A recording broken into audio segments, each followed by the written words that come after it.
Hello দর্শক শ্রোতা, আজকে আমি আপনাদেরকে দেখাবো যে আপনার ভিডিওতে কিভাবে প্লেলিস্ট তৈরি করবেন। আপনি ভিডিও পোস্ট করেন কিন্তু আপনার ভিডিওটা এলোমেলো দেখায়, যার কারণে কোনো অডিয়েন্স আপনার ভিডিওটা খুঁজে পাচ্ছে না। যার কারণে এই প্লেলিস্টটা তৈরি করতে হয়।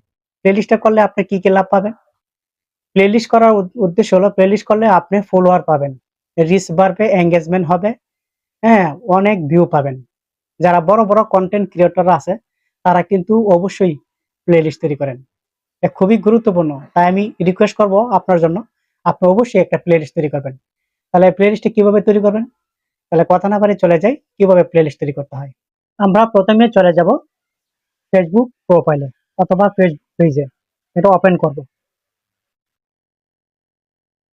ওপেন করার পর আহ, আপনার যে লোগোটা যেন আছে ওই লোগোতে আপনি ক্লিক করবেন।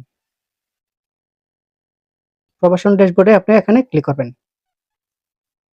তারপরে নিচে একটু স্ক্রল করে এখানে পাবেন টুলস, পাবেন টুলস। এই টুলস আপনি ক্লিক করবেন। তারপরে নিচে একটু স্ক্রল করে পাবেন এই যে কন্টেন্টের নিচে আছে প্লেলিস্ট, এখানে ক্লিক করবেন। তারপরে দেখেন আমি দুইটা বানাইছি, একটা ডায়লগের আর একটা আছে শুভেচ্ছা বার্তা। বিভিন্ন বিষয় আপনি প্লেলিস্ট তৈরি করবেন। আপনি যে ধরনের ভিডিও তৈরি করেন ঠিক সেই রকমের একটা প্লেলিস্ট তৈরি করবেন। আপনি যদি ৩-৪ প্রকারের যদি ভিডিও করেন তো ৩-৪ প্রকারের প্লেলিস্ট তৈরি করবেন, তাহলে অডিয়েন্সটা হ্যাঁ যেটা তাদের পছন্দ সেটা ক্লিক করে সেটা দেখতে পায়, শুনতে পায়। ঠিক আছে? হ্যাঁ, তাহলে আপনি কি করবেন? উপরে যে একটা প্লাস আইকন আছে ওই প্লাস আইকনে আপনি ক্লিক করবেন। ক্লিক করবার নিচে একটা অপশন আসবে। হ্যাঁ, এই অপশনে আপনি প্লে লিস্টের একটা শিরোনাম দিবেন। আপনি কোন ধরনের প্লেলিস্ট তৈরি করবেন। আপনি এখানে তৈরি করছি লাইভ ভিডিও। লাইভ ভিডিও, ঠিক আছে? এরপরে একটা কর্নারে একটা আছে, কলম আছে, এটার মধ্যে আপনি একটা থাম্বনেল বসাবেন। থাম্বনেল বসালে কি হয় জানেন? থাম্বনেল বসালে আপনি কোন ধরনের যে প্লেলিস্টটা তৈরি করছেন এটা এখানে দেখে তারা বুঝবে যে এই ধরনের ভিডিও আপনি এখানে আপলোড করছেন। এই জন্য থাম্বনেল খুবই গুরুত্বপূর্ণ। আর থাম্বনেলটা খুব আকর্ষণীয় হতে হবে।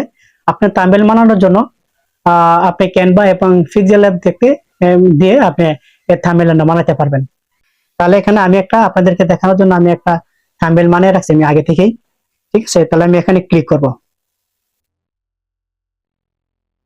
সরাসরি চলে যাবে আমার গ্যালারিতে।